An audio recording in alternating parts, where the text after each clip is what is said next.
น้องนอก็ย้ายตูตาต่อเขารอตาต่อตากิจเชียเราก็รู้นั่งเดี๋ยวก็สอนเนี่ยน้องนอจะเราไม่รอรู้สารเขียผู้เราไปเชิดโอเคก็โอเคสุรีความจนสอนให้เราต้องอดทนอีจ่องพนยืนที่เราสาเขียผู้เราไปเชิดเดี๋ยว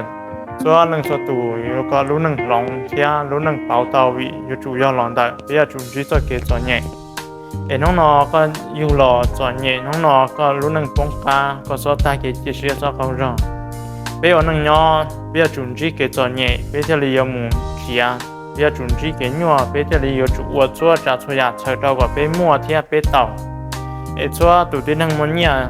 วันหนึ่งยอหลอนได้ยุนที่จะเกิดสอนเนี่ยnhauตัวอย่างอย่างgìแต่ยังก็เป็นรุ่นนั่งยาตลอดเป็นเนี่ยเป็นสีหมอกันตูว่าเราหลายรุ่นนั่งสดจ้อเนี่ยตัวจุ่มหมอนนอไล่ยงครอบครัวแทนที่ชีแต่มีตุ้มหยอดล้อตัวมึงหลายเตี้ยเป้าเท่าไรเตี้ยจ่าสอดเป็นรุ่นนั่งส่วนใหญ่เป็นจุ่มหมอนนอเป็นจุ่มอวดเสกเราก็เป็นต่อหมอหลอนนอจะ有鸟จะ有地茶จะ有地拿จะ有用的家了别就我才找个到么孬是ที่ว่าเราจะมีตุ้มหยอยจุดเราเชื่อแต่หมดส่วนจากส่วนใหญ่จะ有鸟จะนั่ง有เจ有ถั่ว有หายได้ตลอดเพื่อจุดวัวเขาไม่ต้องมันนอสิพอตัวนั่งว่าอยู่รอเนี่ยเราเจนั่งส่วนใหญ่จุดมันเนี่ยมันเสียเราอยู่ยิ่งสั่นตรงเด้น้องตื่นกูจะเลยมันเนี่ยมันเสียสีเลยด้วยอยู่มั่วตรงเตะตรงไตมั่วต้นถึงชีวิตตรงอย่างก็อยากจะอยู่เราเชื่อจะอยู่วัวจะยิ่งต้อง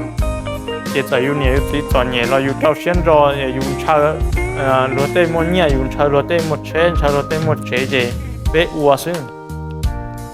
เป๊ะรุ่นเนี่ยเป๊ะที่ตอนเนี่ยจะเป๊ะเจ้าเช่นรอวัวจะ在อยู่ที่ชาจะอยู่ที่หน้าจะอยู่ตรงนี้จ่าจะอยู่ยัวเราเป๊ะจุมาหมาพันอย่าง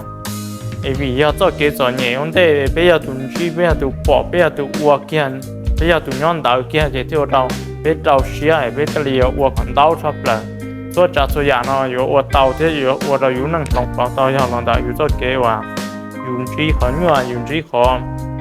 รถเจรถถั่วรถหายอยู่แล้วที่ว่าเราขี่อยู่เชียมออยู่เชียอยู่ที่เราจุวัวก็อยู่รูปฟังสื่ออ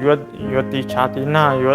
ตรงนี้จ่าเราอยู่ที่เราวัวก็หมุนตอนจีอยู่จุปีนแต่เขาเป่าจุวัวหมูก็จะขอเสาที่ว่าเรารู้นั่งลงหมูส่วนหนึ่งสตูรู้นั่งลงเป่าอย่างเราได้เป็นตัวเก๋